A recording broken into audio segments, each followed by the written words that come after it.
Ibu kaget mendengar perkataan anaknya.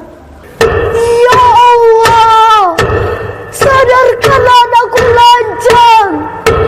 Tunjukkanlah kekuasaanmu. Hukumlah anakku atas perbuatannya. Dan tiba-tiba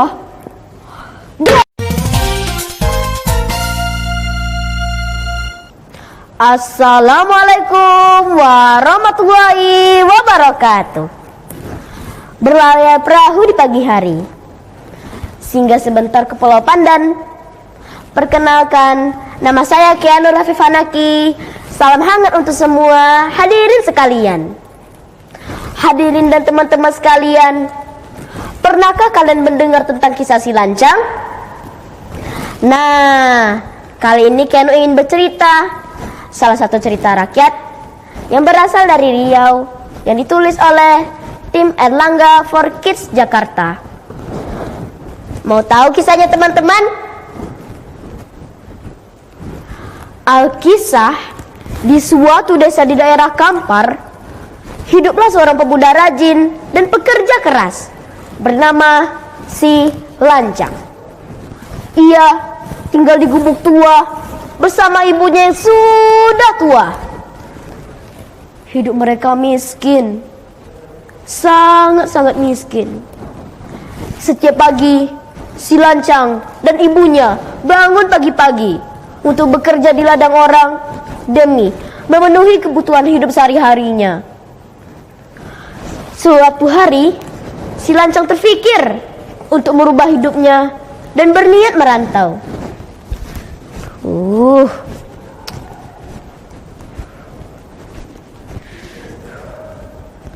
Aku harus melakukan sesuatu agar hidupku berubah dan tidak kekurangan lagi. Lalu si Lancang menemui ibunya untuk meminta izin. Mak, Mama,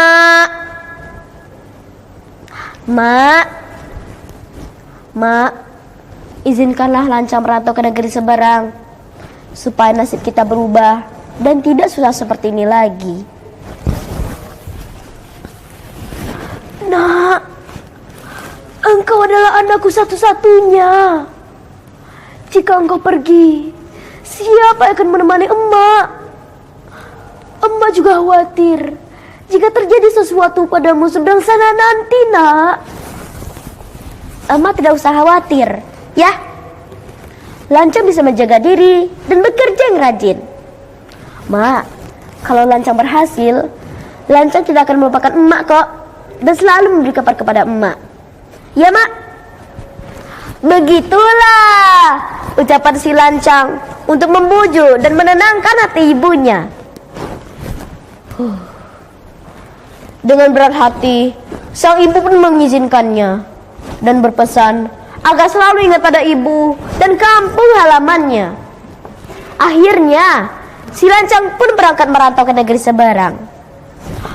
Hari berganti hari, minggu berganti minggu, bulan berganti bulan, dan tahun pun berganti tahun.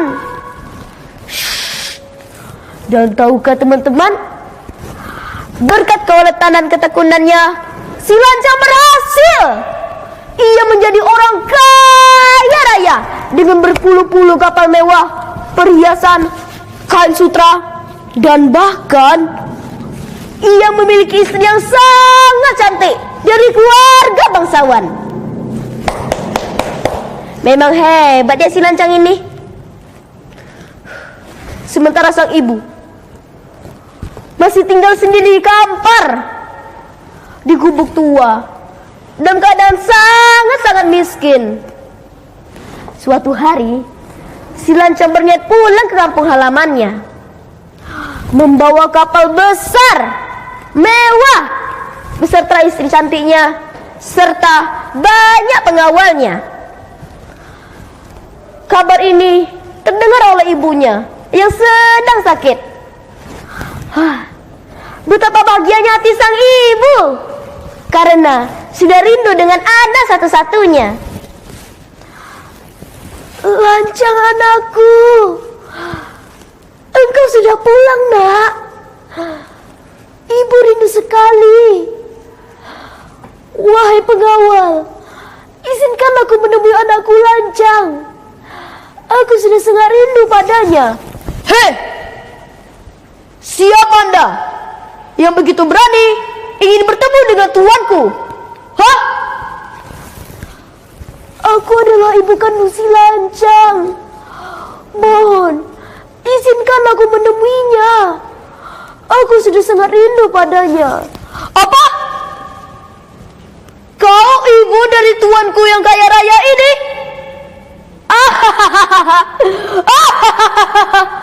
Jangan berbohong. Tuanku tidak akan sudi bertemu denganmu. Pergi kau dari sini.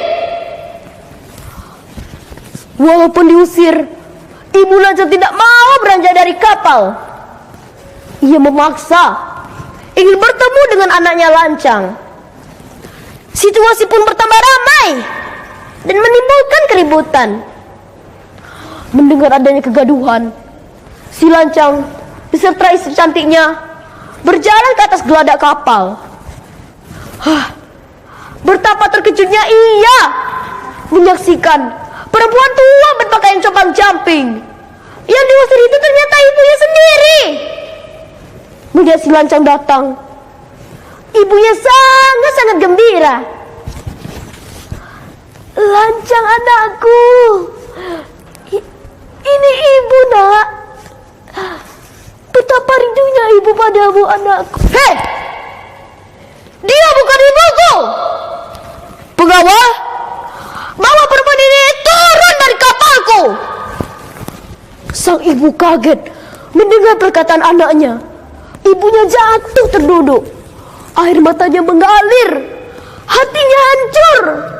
Ternyata anaknya sudah ingat lagi padanya.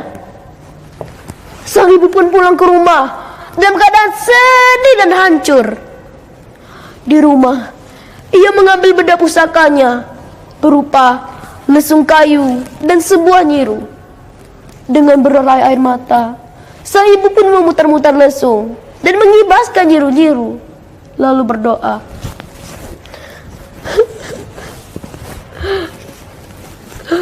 Ya Allah,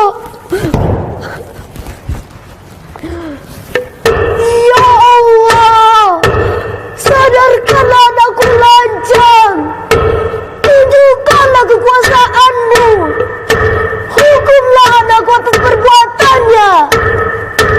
Dan tiba-tiba, langit gelap, angin kencang, ombak menggulung kapal megah si Lancang.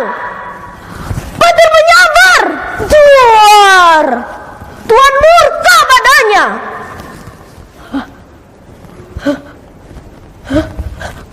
Ada apa ini? Pengawal, tolong! Emak, tolong! Dan si Lancang pun tenggelam ditelan ombak bersama istri cantiknya serta banyak pengawal. Harta bendanya berterbangan kemana-mana. Kain sutranya melayang-layang jatuh ke suatu tempat yang dinamakan negeri Patkain di daerah Kampar Kiri. Gongnya terlempar dan menjadi sungai Ogong di daerah Kampar Kanan. Tembikarnya melayang-layang dan menjadi Pasubilah. Sedangkan tiang bendera kapalnya terlempar sampai ke danau yang dikenal dengan Danau Si Lancang. Hadirin dan teman-teman sekalian, demikianlah hukuman bagi anak yang merupakan amanat orang tua. Kisah ini mengajarkan kita bahwa sebanyak apapun harta kita, setinggi apapun pangkat kita, jangan pernah durhaka kepada orang tua. Kesombongan dan durhaka kepada orang tua hanya akan membawa penyesalan, karena ridho Allah ada pada ridho orang tua. Demikianlah cerita Kianu tentang si Lancang.